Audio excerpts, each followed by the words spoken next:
الله أكبر الله أكبر.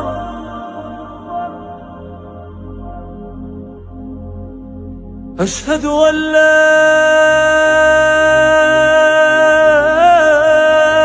إله إلا الله.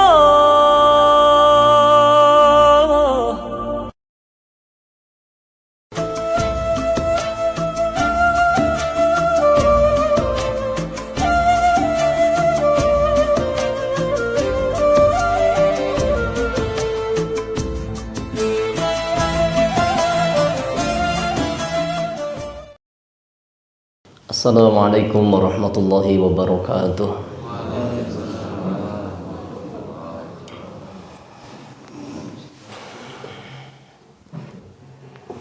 Alhamdulillah, alhamdulillahi hamdan katsiran kama amar, fantaha amma naha anhu wa hadar. Wa ashhadu an la ilaha illallahul wahidul qahhar, irghaman liman jahada bihi wa kafar. Wa ashhadu anna sayyidana Muhammadan abduhu wa rasuluh, sayyidul insi wal bashar. Allahumma salli wa sallim wa barik wa an'im ala sayyidina Muhammadin wa ala alihi wa sahbihi mattasalat ainun bin nadar wa udhunun bil khabar. Allahumma anfa'na bima 'allamtana wa 'allimna ma yanfa'una wa zidna ilma. Allahumma bika asbahna wa bika amsayna wa bika nahya wa bika namut wa ilaikan nusyur.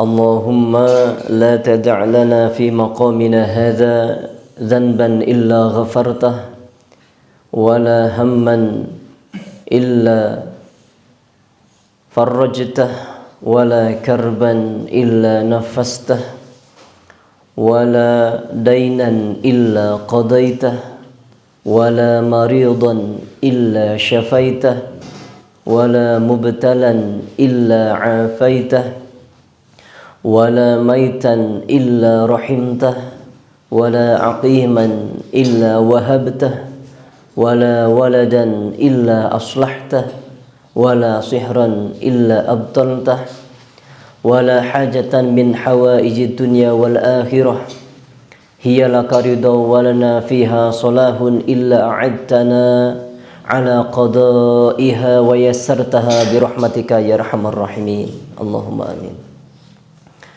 Ma'asyiral muslimin wal muslimat rahimakumullah, memasuki pekan pertama pada bulan Rabiul Akhir. Apa kabarnya Anda semua pada pagi hari ini? Alhamdulillah.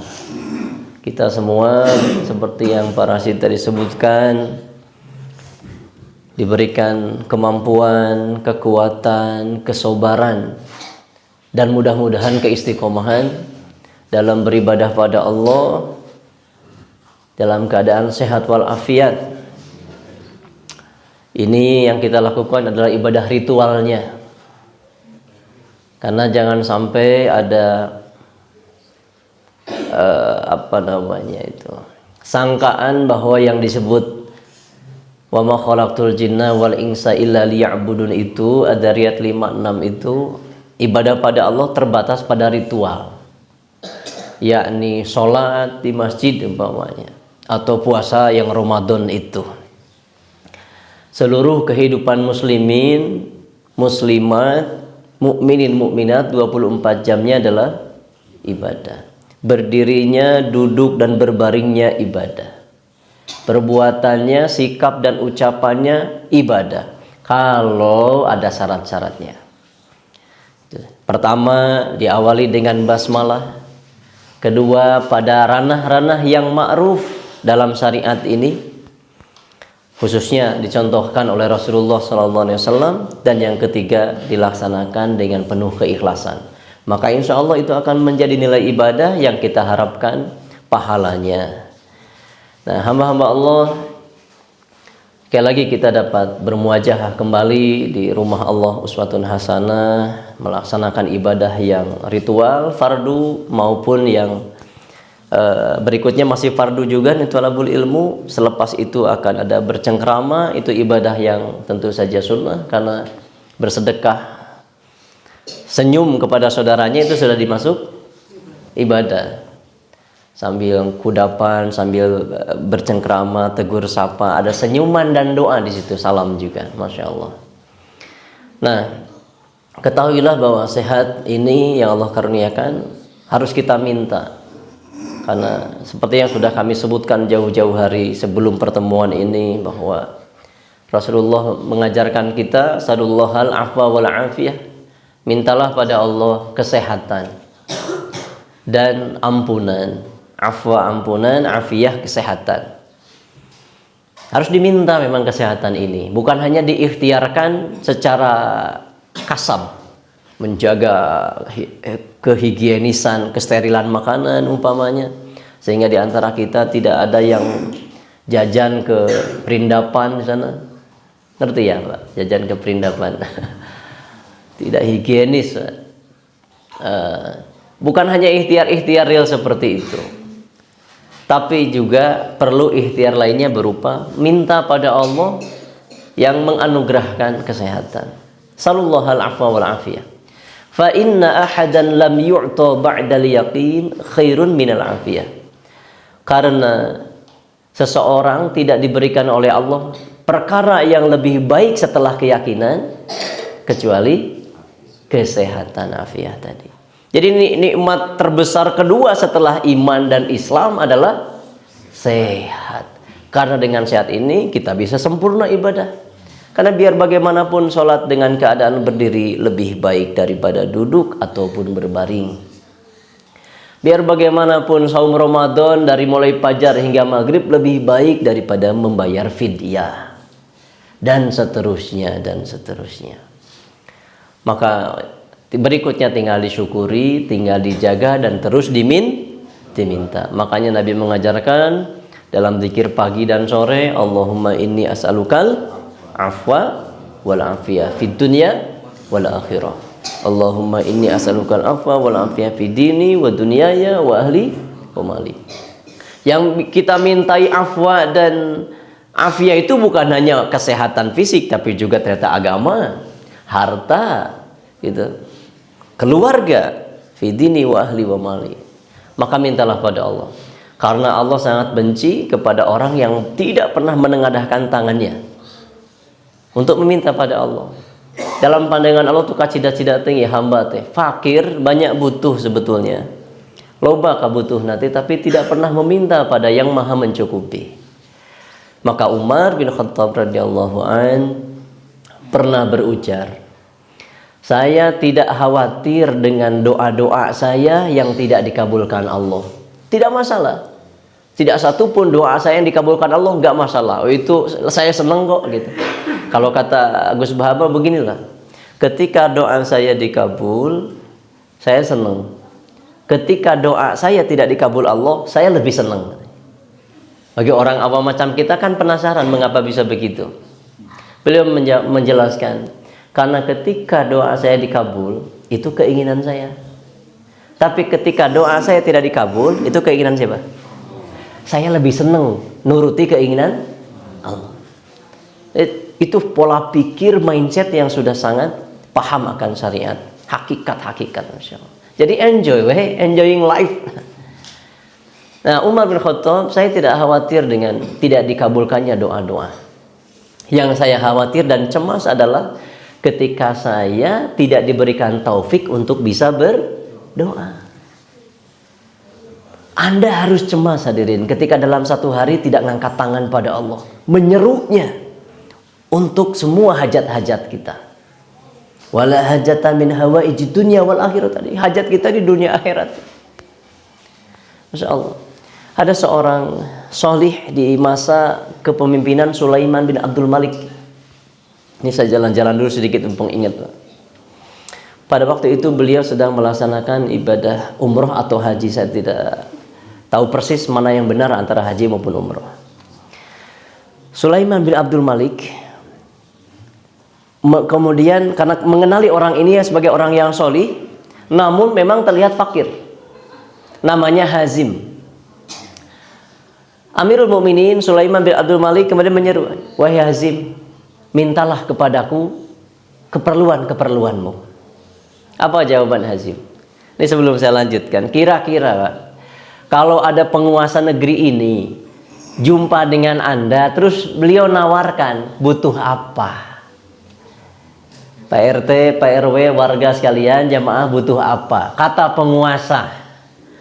Yang di tangan dia pundi-pundi kekayaan negeri ini tinggal tanda tangan, Pak. Mau minta apa? Yang terbayang pasti kebutuhan-kebutuhan menganga, bahkan yang tidak terlintas pikiran pun ngadadak harita mangaliwat gitu dalam pikiran. Apa yang dilakukan Hazim? Wahai Amirul Mukminin, saya malu minta kepada Anda sementara saya berada di Masjidil Haram. Saya malu terhadap Allah. Gitu. Minta pada hamba sementara saya ada di Masjidil Haram. Di tanah di Ka'bah ini.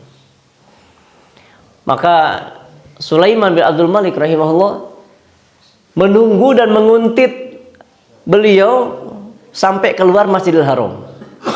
Setelah di luar Masjidil Haram ditanya lagi, ajukanlah kepadaku apa yang kamu perlukan, coba minta. Jika kemundangan 2 kali dia ada sakit tuh gitu, seseorang nu boga mau diengkekeun jika nanti mungpang dibeletukeun kabeh pangabutuh, tapi tidak dengan Hazim. Beliau mengatakan, wahai Amu'mirin, saya masih malu karena saya masih berada di kota Mekah, di tanah yang haram suci ini. Dan Amirul Mukminin Sulaiman bin Abdul Malik memang tidak bisa mendesak. Itu jawaban akidah. Ya udah ditunggulah momen sampai beliau keluar dari kota Mekah. Dan itu diikuti terus. Setelah batas kota Mekah dilewati, baru tawel lagi. Ayo, sekarang mintalah apa yang kamu butuhkan. Kata beliau, hajat akhirat atau hajat dunia, kata Hazim nih. Lalu Sulaiman bin Abdul Malik menjawab, adapun hajat akhirat itu milik Allah Subhanahu wa taala. Gitu. Jadi maksud beliau, ya saya mah tahunya hajat-hajat dunia gitu. Terus apa yang dijawab oleh Hazim? Wahai Amirul Mukminin, ketahuilah terhadap Allah sekalipun aku tidak pernah minta hajat dunia. Apalagi harus kepada Anda yang tidak memiliki dunia ini. Kepada Allah saja yang punya semesta ini aku tidak minta dunia, apalagi ke Anda yang tidak memilikinya. Mentoklah Sulaiman bin Abdul Malik untuk membujuk hajat. Memang begitu mental seorang yang solih, tidak terlalu silau dengan mutiara-mutiara duniawi. Padahal hajat memang punya. Beliau serahkan sepenuhnya pada Allah Subhanahu wa taala. Tawakal. Kita bicara tawakal di momen kesempatan lain. Tadabbur surah Al-Baqarah tentang sapi betina yang disembelih itu, Masya Allah. Kami menyimak apa yang disampaikan oleh Syekh Mutawalli Asy'arawi ketika menafsirkan ayat itu, la haula wala quwata illa billah. Memang benar apa kata para murid-murid beliau dan juga kaum muslimin di berbagai penjuru muka bumi, bahwa saking ikhlasnya beliau, sebelum beliau berucap itu sudah nyentuh ke hati sebelum ke telinga gitu. Ucapan beliau sudah menyentuh hati sebelum menyentuh telinga. Jadi setiap petuahnya itu titik komanya nggak ada yang mubadir. La haula wala quwata illa billah. Nah, kapan-kapan kita akan pelajari itu lebih jauh. Itu hanya sebagai pengantar dengan maksud untuk mengingatkan kita semua tentang nikmat Allah berupa apa tadi? Sehat. Sehat itu bukan hanya diperjuangkan secara fisik, melainkan juga harus diminta. Maka mintalah pada Allah. So, sing rada tenang, ada tong rurusuhan. Napa nanti perutnya tong gagancangan. tadarru'an wa khufyah, yang tenang, yang lembut. Kalau perlu beretorika lah pada Allah. Allah senang bisa. Kalau perlu saya nukilkan salah satu, mumpung ingat juga ini, doa dari Umar bin Abdul Aziz ketika menjelang wafatnya, persis sedang sakaratul maut. Ini ya Allah, saya tidak kuat menahan diri itu. Betapa malu ngukur diri dengan beliau. Saya terjemahkan saja ya. Ini menjelang kewafatan beliau nih. Menjelang kewafatan Khalifah Umar bin Abdul Aziz, beliau berdoa, ya Allah. Ini latihan beretorika dengan Allah. Tidak hanya sebatas doa yang telah diajarkan oleh Rasulullah maupun oleh Quran. Kita sendiri boleh beretorika, membuat doa, apalagi yang bisa berbahasa Arab. Ya Allah, Engkau telah memerintahkanku, tapi aku lalaikan. Engkau larang aku, namun aku langgar. Engkau beri nikmat kepadaku, namun aku meminta lebih. Jika Engkau ampuni hamba, maka Engkau telah memberi karunia yang besar. Jika Engkau siksa hamba, maka tidakkah Engkau berlaku zalim. Kalimatnya, ya Allah, jika Engkau ampuni hamba, maka Engkau memberi karunia yang besar. Jika Engkau siksa saya gitu, siksa aku, maka tidaklah Engkau berlaku zalim. Karena pasti itu semua disebabkan oleh diri sendiri. Sesungguhnya aku bersaksi bahwa tiada sesembahan yang hak kecuali Allah, dan aku bersaksi bahwa Muhammad adalah hamba dan utusannya. Maut, betapa indah. 2,5 tahun beliau menjadi Amirul Mukminin, dan para ulama sepakat beliau masuk jajaran Khalifah Rashidah yang kelima. Bukan hanya menurut Hasan Al-Basri, tapi menurut para ulama pada umumnya. Adil, zuhud, la haula wala quwwata illa billah. Di ujung kehidupannya masih berdoa seperti itu. Engkau perintahkan, tapi aku lalai. Dan lainnya, masya Allah. Orang saha. Apa yang kita telah wariskan, kiprah apa yang telah kita tunjukkan sebagai pembuktian kita cinta Allah, Islam gitu. Cinta Allah, cinta Islam. Sudah apa yang kita lakukan? Bahkan kita mah kadang-kadang berpikir, kelamun bisa, apa yang bisa diambil dari Islam untuk keuntunganku sendiri. Bukan malah berkorban. Intinya berdoa hamba-hamba Allah, punya rasa takutlah, punya rasa cemaslah seperti cemasnya Umar ketika dicabut taufik sehingga tidak bisa berdoa. Selanjutnya hamba-hamba Allah, nanti ada kaidah yang nggak bulan ini saya bunyikan ya, atau ya mungkin nggak apa-apa bulan ini dibunyikan juga nih. Mana ya? Jika kita kembali ke berdoa tadi, biasanya doa ini dibaca di ujung setelah kita merebet doa teh gitu. Nah, ini di ujung dipakainya doa naon cenah kita.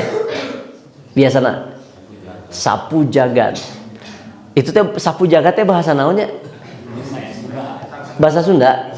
Artinya teh naon? Oh, jadi ngarawu, nyapu sajagat berarti. Karena dikumkeun di doa ieu, dikumkeun.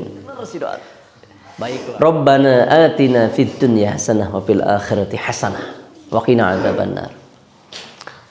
Nah, umumnya doa ini memang dikenal sebagai doa sapu jagat. Tapi orang dangukeun apa penyampaian Imam Hasan Al-Basri. Kapungkur kita diuningakeun di majelis serupa nih.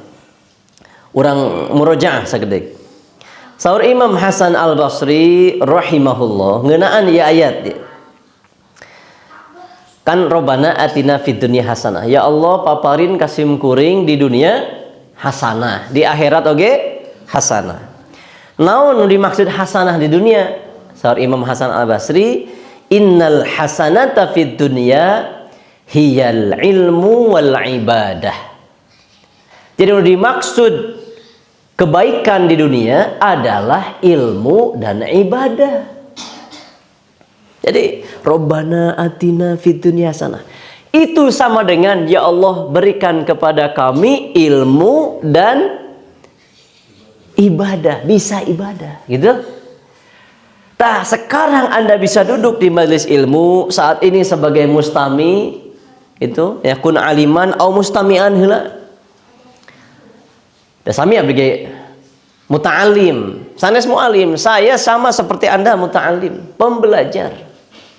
Ini berarti pengabulan atas doa tadi. Gitu. Begitupun bisa ibadah, tak bisa ibadah teh itu merupakan jawaban dari fid dunya hasanah. Dalam riwayat yang lain, fid dunya hasanatun itu apa? Nikmatun min afiyatin wa malin wa zaujatin wa dzurriyyatin. Ya Allah, berikan kepada saya kebaikan di dunia. Apa kebaikan di dunia? Nikmat. Nikmat apa? Nikmat afiyah tadi, sehat. Wa malin, harta, wa zaujatin, pasangan, wa dzurriyyatin, dan keturunan. Tapi keturunan anu soleh. Pasangan anu soleh oge. Gitu. Tong nu aya KDRT model di TV gini, anu viral tapi ujung-ujung ngeprank sana. Nepi ka para ibu jadi korban tah. Geus baper ibu-ibu teh ngadon ngeprank. Ah keun mah tong dilalajoan kitu mah lah. Da moal matak lunas hutang. Nu aya. Aduh ya Allah ya Rabbi ngadon di prank ku budak ngora kira. Tos nunggeus manggeusnya. Jadi Rabbana atina fid dunya hasanah, kita minta pada Allah ilmu dan ibadah. Kita minta pada Allah nikmat sehat, nikmat harta, nikmat pasangan dan keturunan. Ai di akhirat naon nu hasanah nu diminta. Saur Imam Hasan Al-Basri, wa fil akhirati hiyal jannah. Kebaikan di akhirat yang kita minta adalah surga. Dalam riwayat yang lain, wa fil akhirati hasanah itu adalah maghfirah wa ridwanan wa jannah, ampunan, keridhaan dan surga. Nah, ayeuna urang nuju ngempel di halaqah ilmu, maka yakini ini merupakan bentuk pengabulan doa yang kita panjatkan di doa sapu jagat tadi. Maka ayo urang sobar sakedap, mudah-mudahan mah sampai meh jam 10 tos rengse gitu. Sim kuring nu teu kuat. Mali mah aya acara jam 8 di Jalan Diponegoro caket Pusdai, aya kajian nu kedah kapayunan. Jadi rengse ieu panginten moal lami-lami teuing, paling 2 mangkok bubur meureun lah itu we gitu. Man sami'a, ni sahur Imam Asy-Syafi'i rahimahullah. Nah, lain sahur sim kuring, sahur sabya? Sahur Imam Syafi'i. Man sami'a bi udhunihi sara hakiyan. Siapa yang mendengar dengan telinganya sorohakian, maka ia hanya sebatas akan jadi pencerita. Gitu. Ya amun ngadanguna sebatas nganggo cepil. Nah, tadi subuh ke masjid teh, mohon ke masjid, berjamaah subuh, nya kan tenan atuh. Ngilu ngaji itu cenah kajian. Oh, nagen cenah gitu nepi ka rengse eueuh mah gitu. Kumaha cenah tadi kajian ono sida kitu wae nitah bener nyarek salah gitu. Eta resumeuna teh sakitu-kituna. Bener teu? Bener. Tapi kan teu detil. Nah, jadi sebatas hanya pencerita anu tentang ilmuna mah nu dicaritakeun kan sakitu-kituna. Tapi nu dicaritakeun lobana naon? Wah, sedangan hanya kalau eta kudapanna cenah euy. Kurang loba. Bu panjang lebar nyaritakeun kudapan. Lain nyaritakeun ilmuna saeutik. Man sami'a bi udhunihi sorohakian. Siapa yang mendengar hanya dengan telinganya, dia hanya akan jadi pencerita, penghikayat saja. Wa man asgha bi qalbihi kana wa'iyan. Tapi siapa yang menyimak ilmu dengan hatinya, kana wa'iyan, apa yang terjadi? Ia akan menjadi orang yang mengerti, paham. Wa man wa'adha bi fi'lihi kana hadiyan. Lalu siapa di antara kita yang menasehati orang lain keluarganya maupun orang lain dengan bifi'lihi, dengan perbuatannya, kana hadian, maka akan jadi ia akan bisa memberi petunjuk.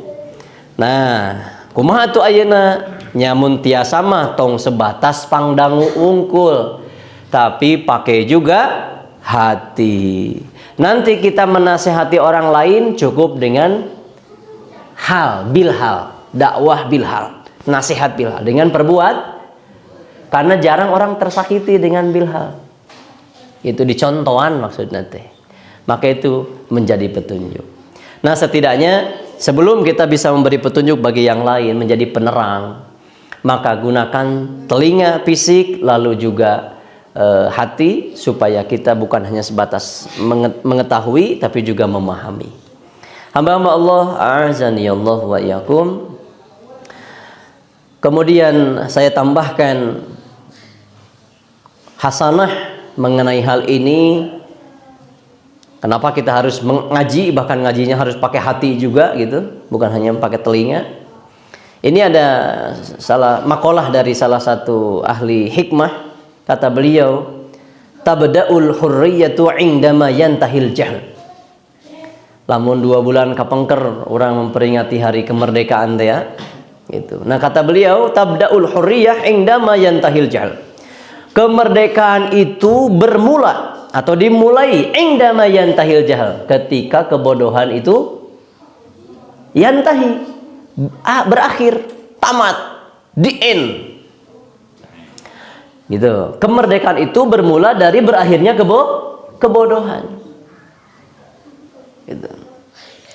Li'anna manhal hurriyati li jahilin ka'ita'is silah li majnun. Karena memberikan kemerdekaan kepada orang bodoh sama halnya seperti memberikan pedang kepada orang gila. Dipakai naon teu bedog nu gelo. Wah, dipakai aniaya, bisa jadi aniaya ka dirina atau ka batur. Nah, begitupun kemerdekaan negeri ini. Maka setelah merdeka secara kolonial, dari kolonialisme, kita harus membebaskan diri dari kebodohan.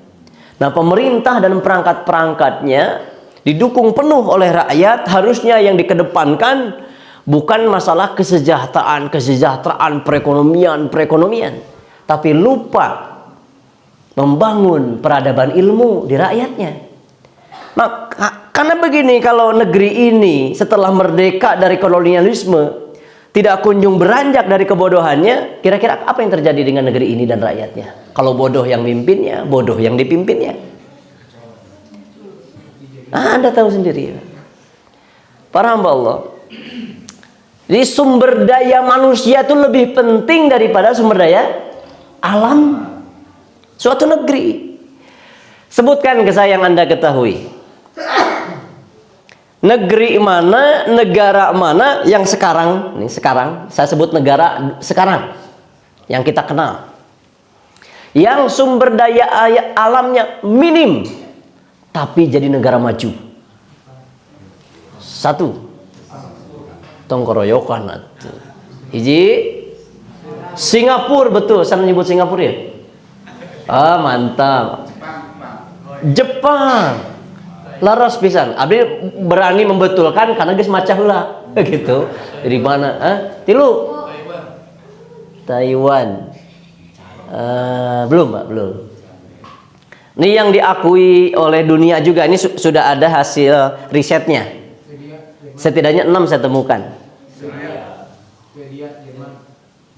Geus kuing lah. Metere. Tadi naon? Singapura, bener. Negara teh leutik. Singapura gede mana jeung Bandung? Ya Allah. Tapi investor terbesar ke Indonesia Singapura. Sampai Perdana Menterinya menertawakan kita. Betul. Yang kedua adalah Jepang. Cuma Singapura bukan naon Singapura. Jepang. Meskipun masuk tataran Asia, tapi bukan tropis. Komo gawe nanti ingeug we ban. Ingeug naon? Lini. Gempa we gitu, tsunami, etik-etik. Komo di bom atom teh ku Amerika. Kok bisa berhasil bangkit ya? Gitu. Berapa sih jumlah penduduknya tapi kita dijajah sampai nunduk. La haula wala quwata illa billah. Terus aya Itali. Negeri nasi siapa makaroni. Rosid. Valentino Rosid. Itali, sumber daya alamnya apa coba? Terus apa lagi ya? Dan lain-lain lah gitu. Aya genep untuk lepat mah. Lu simpuring hilap di pona enten metilu tah. Jadi karena sumber daya manusianya terdidik, mereka bisa maju. Indonesia sumber daya alam punya apa? Wah, saya nyebutkan aja ya. Saking banyaknya, banyak yang tidak kita ketahui maksudnya. Aduh, ku tambang wae Freeport, masya Allah. Can beak-beak dikeruk di tahun sabaraha. Ya Allah. Can lautna, can hutana, mineralna. Tapi tiba heula saya dimulai apal bangku SD, dimulai repelita apa pelajaran PMP lah pokoknya nama dikenalkan bahwa negara kita negara berkembang. Nepi ka saya janggotan kieu masih negara berkembang. Iraha buahana kembangan wae. Ieu tangkal naon itu. Sampai saya menemukan sebuah penjelasan yang cukup logis karena lagi-lagi dari pakarnya disebutkan bahwa sebetulnya kita disebut negara berkembang memang demikian. Mengapa? Karena sumber daya manusianya yang belum kunjung cerdas. Padahal kita punya sejarah panjang. Ulama-ulama lahir dari Nusantara ini ke seantero bumi. Wah, banyak yang terkenal ulama-ulama Nusantara. Belum lagi ilmuwan-ilmuwan lainnya.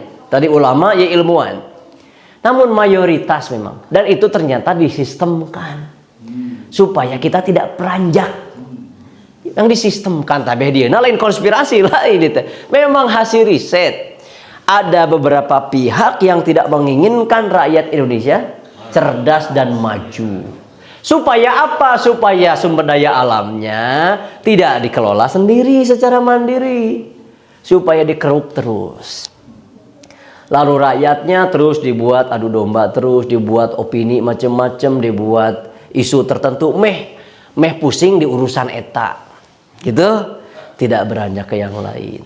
Tah ku ngaji kieu itu salah satu upaya ringan agar kita sedikit beranjak dari tangga kebodohan, rada pinter seetik lah. Setidaknya dalam urusan agama. Setidaknya dalam urusan itu. Karena memang lebih bahaya ketika kita bodoh agama daripada bodoh mengelola sumber daya. Lebih parah kan bodoh agama. Karena itu ada ungkapan lain dari para ahli ilmu, an-nasu a'da'u ma jahalu. A'da'un ma jahilu. Ini ayat nunisbatkan ia ka qaulna Ali bin Abi Thalib radhiyallahu anhu. Allah lam bisawab. Isim abdi lebih cenderung ka qaul hukama we. Nunamina manusia annasu a'daun musuh majahilu kana naon-naon anu tidak mereka ketahui. Gitu. Jadi banyak yang masih anti pada hal-hal yang benar, terutama konsep-konsep Islam. Mengapa? Karena boleh jadi itu terbangun, terwujud, tersebab belum mengetahui atau belum mengenali. Inilah dari yang dimaksud dalam pepatah kata tersebut. An-nasu a'da'u ma jahilu. Manusia itu adalah musuh terhadap apa-apa yang belum dia ketahui. Kita terkadang memusuhi, membenci salah satu di antara syariat Islam. Karena boleh jadi kita memang belum mengetahui sehingga kita membencinya. Bayangkan lebih parah muslimin membenci syariatna sorangan karena dia tidak mengetahui. Dengan pengetahuan akhirnya kita mengenali, dengan mengenali kita mencintai. Dengan mencintai kita akan merawat, menjaga, menyebarkan dan sebagainya. Nah, sekarang ngaji tiap ahad ini, ahad 1, 2 dan seterusnya itu upaya kita untuk mengenali agama ini supaya makin mencintai. Ulah nepi kami kahewa karena syariat. Seperti orang-orang tertentu nih. Entah memang di kondisi kan atau memang dia tidak tahu. Bayangkan, dia di podium disiarkan secara nasional, perempuan lagi. Tapi ada penyokong-penyokongnya laki-laki juga, mengatasnamakan lembaga-lembaga bonafid. Ketika mendiskusikan masalah hak tukang lacur. Naon saya sebut tukang lacur we. Ayak nyebut bondon di masjid tuh daya. Tukang lacur. Itu didiskusikan, sedang diperjuangkan haknya sebagai pekerja yang legal. Bayangkan ngalacur rek dilegalkeun. Kan kungsi di Jakarta dilegalkan di masa fulan untuk nambah income. Itu disebutkan sahasa namanya fulan. Ayeuna skala rek dibuat nasional, bayangkan. Zina. Ya Allah. Untung tak aya ketua MUI nu ayeuna teh. Saya ketua MUI nu ayeuna teh.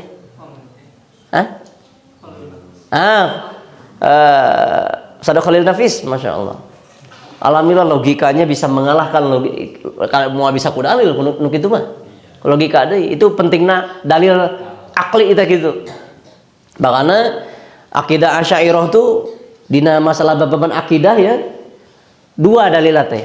Nakli jeung akli. Beda jeung Mu'tazilah anu nolak akli itu dan lain sebagainya. Hamba Allah. Sementara eta nu rek ngabela pekerja seks tadi teh dilegalkan jadi pekerja gitu sah muslimat geuning. Ya Allah. Nah si eta teh nya nepi ka kitu ulah memang bodoh atau memang dikondisikan.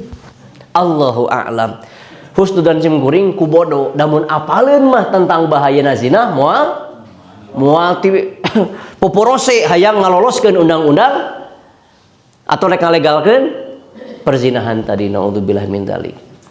Dengan dalil hak asasi manusia.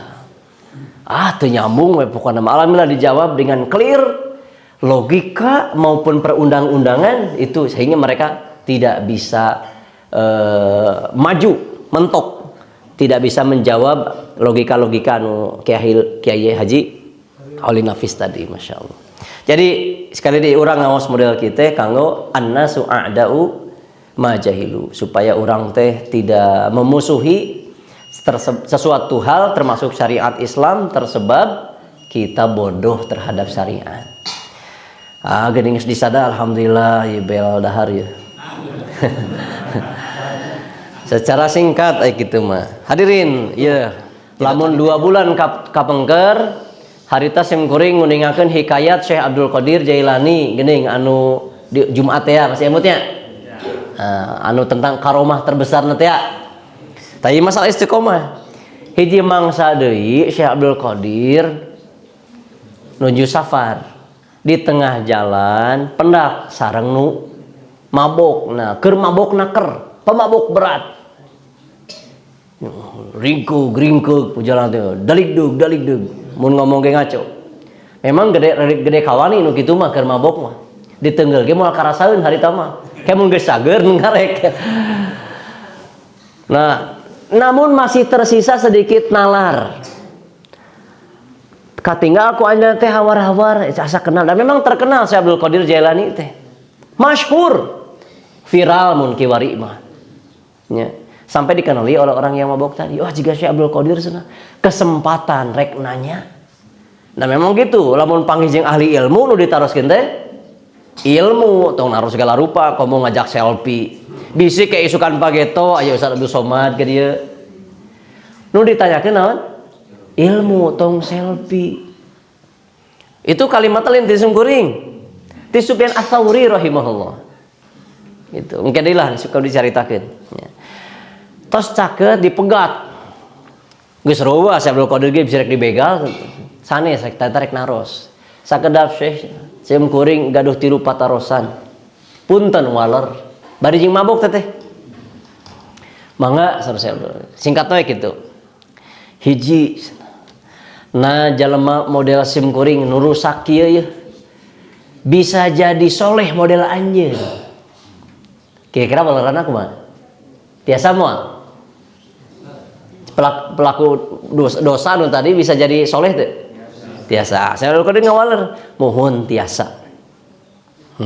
Dua. Model sepertikeun keur mabok namanya da teu meunang man tasyabai qaumin fa huwa minhum lah gitu.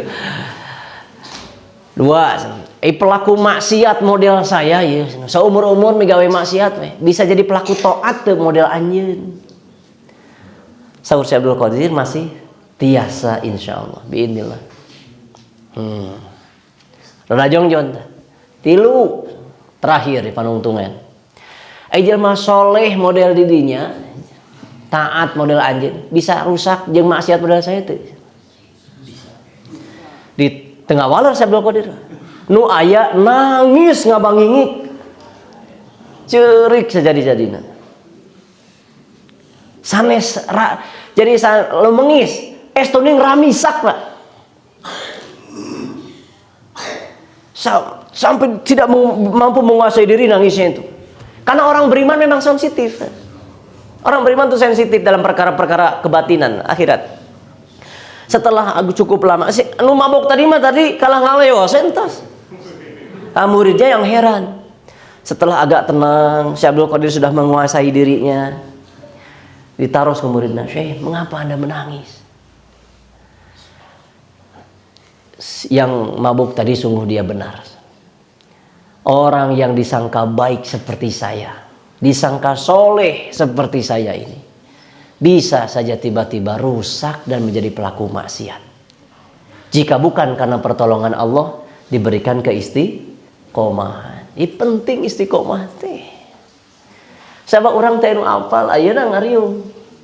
Teuing maota keur naon ke? Batak butuh terus minta doa tadi ke Allah di samping minta afiah, minta istiqomah. Kumaha doana istiqomah? Rabbana la tuzigh. Tapi kata apa? Kumaha teh? Ada ingetan. Rabbana tuluikeun. Nu ponok isi panjang teuing. Ya muqallibal. Aslina penting hadirin. Sim kuring kenging data ti Ustad Idrus Romli apa benernya Ustad Idrus Romli orang Madura. Daftar beberapa nama masyaikh bahkan mufti sekali bermufti tong ditanya hafal Quran geus anggeus hadis ge ratusan makan ngarebu tapi ternyata ujung kehidupannya dalam keadaan murtad. Sebagian jadi Nasrani, kebanyakan mereka jadi ateis karena memang salah ngaji akidahna, salah gaulna. Malah mah aya nunukeran akidah gara-gara hayang ngawini, hayang menikahi seorang perempuan Nasrani. Mohon ditanggalkeun agamana, maka tidak tersisa dari hafalan Qur'annya hanya 2 ayat aja. Dan itu pun 2 ayat yang dia ingat dari Quran itu ayat tentang ancaman neraka. Bagi Allah sangat mudah mencabut hidayah, mencabut taufik. Mudah-mudahan kita termasuk yang istiqomah. Maka sok sing paheut ieu duduluran teh bini imatihi ikhwana ieu teh fa ikhwanukum fiddin. Sok tong anu di Facebook, anu di media sosial, anu dilobakeun teh nu saroleh, nu dikonfirmasi teh pertemanan teh, nu di-add, tong loba nu lah barurik. Sok meh saling ingetan dina jalan pi akhirat teh. Da tadi can teu aya nu uningan di antawis urang kumaha panungtungan hirup. Sementara sadayana urang hoyong husnul khotimah. Palinten insyaallah urang luar di sanes waktos. Iya aslina ya sim kuring sebab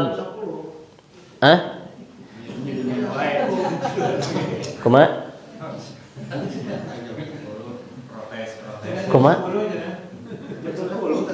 Oh, waduh, bensin sim kuring beak atuh ya. Pas nampi sanesna abdi teh nuju nyusun keur jam 8 kita di Jalan Diponegoro teh. Materi teh aya pengajian ibu-ibu sa Bandung Raya Jadi kudu khusus kan mama kudu hati-hati ngomong teh. Gitu. Tiba-tiba dia emutan ke beliau aya jadwal sugan teh minggu kahiji teh. Waduh, maka naros kira-kira naon teh mana memudahkan maksud teh. Ngiringan we cenah. Samena tadi waktu tah mulai ngahulang naon cita ieu. Nu pas keur warga di dieu. Kitunya karena kadar keilmuan teh tos luhur ya gitu. Jadi simkuring teh kudu ngaguar kitab nu rada jero beh dieu mah. Naonnya cita. Eta mah urat oret we pokona buka mikir deui naon gitu. Wallahi nepi ka terkumpul ya atas izin Allah 3 tema 3 bahaseun. Guys, simkuring ge sadar-sadar teh tadi tah Janari. Ya Allah geuning ieu mah bisa 3 tema cenah teh. Berarti kan rada jongjong tah 3 pertemuan ka hareup mau mikir deui gitu. Ya. Tapi nu isuk ieu mah cete ieu we tadabur. Karena kaitanna jeung persiapannya masalah engke lah insyaallah di guar moal aya nih. Kan ayatna teh wa min ayatihi manamukum bilaili wan nahar. Aya nu aneh di ayat ieu teh.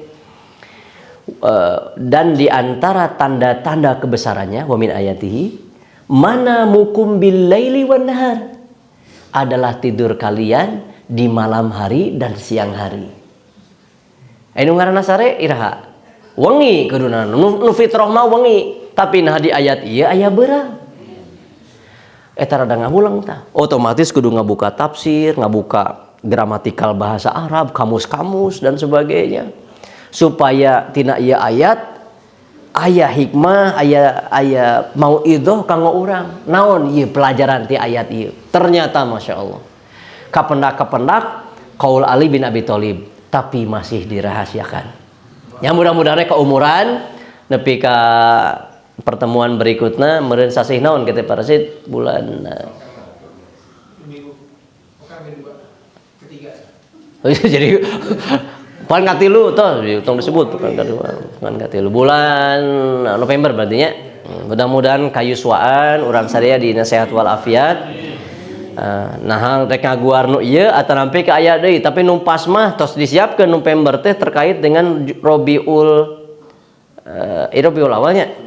Rabiul akhir Jumadil Ula. Tah dina Jumadil Ula aya hal anu istimewa anu simkuring pergi diketengahkan. Nah nangke ditimbang-timbang deui condong hate ka mana nu penting mah aya manfaat dan nu lieur masing kuring aya nu mustami mah teh kantun ngadangu gitu nu lieur sa sim kuring tah ina rek kulem heula meureun gitu ngan sugan ditinggang ku bubur 2 mangkok mah rada teu apunten nu kasuhun teu tiasa dilajengkeun insyaallah tos disusun materi mah nanging disekapkeun nah lamun panasaran keneh mustami hoyong keneh ngadangu kudu ngeusan komo lamun mustami tos teu hoyong ngadangu tong dituluykeun.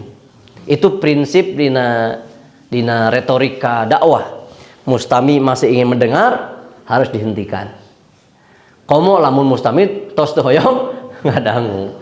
Apa maksudnya ketika mustami sudah masih ingin mendengar harus dihentikan? Supaya ada jeda dan tidak menjadi bosan. Jadi dicukupkeun nepi ka tadi dina pangeling nikmat Allah oge dina masalah motivasi memakmurkan majlis ilmu. Hapunten nu kasuhun dina enjing ieu teu tiasa ngaguar salah sawios hikmah. Mudah-mudahan tiasa penak di kesempatan anu bakal datang insyaallah. Usikum wa iyaya bitaqwallah faqad fazal muttaqun. Subhana rabbika rabbil izzati amma yasifun. Wassalamun alal mursalin walhamdulillahi rabbil alamin.